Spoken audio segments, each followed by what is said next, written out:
Hi, I'm Vizzy. I like making diagrams, so let's get right into it. I want you to think of some type of media that matters to you, whether that's a TV show, a book, or music. Now, for whatever you may be thinking of, do you know what inspired that person or group of people to make it? You might not, and that's okay. Fundamentally, I believe that all these things had to stem from some other place. Whether they were inspired by real-life events, or other pieces of media. I think ultimately when we think about it, nothing is new. Now that's pretty hyperbolic, and of course I don't mean that you can't create things.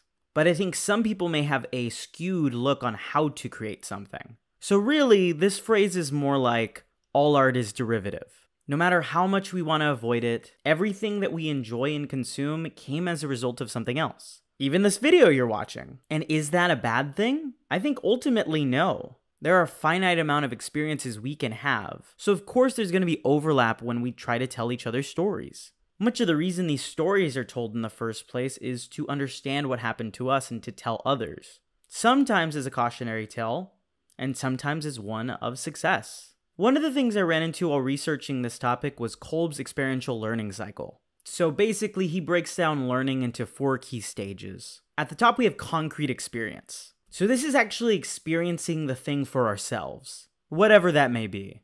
So ultimately, this category has to do with feeling. Next is reflective observation, where the learner reflects on the experience that they had.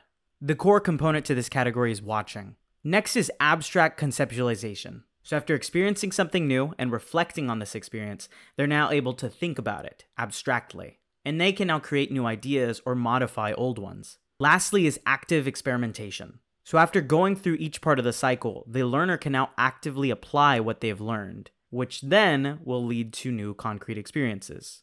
And then the cycle will repeat. As it stands, I think this chart works well for what it's trying to explain. However, when it comes to the creative process, I think it needs a little tweaking. I think ultimately I agree with Kolb that experience is at the center of everything we do that inspires us to make things. If you exist in a world of nothing, I think nothing will come from it. And if you're feeling uninspired, it might just be because you're not experiencing anything new, or at least new to you. And as you can see with this chart, each part flows back into one another. So experience can lead to inspiration, and vice versa. Speaking of which, inspiration.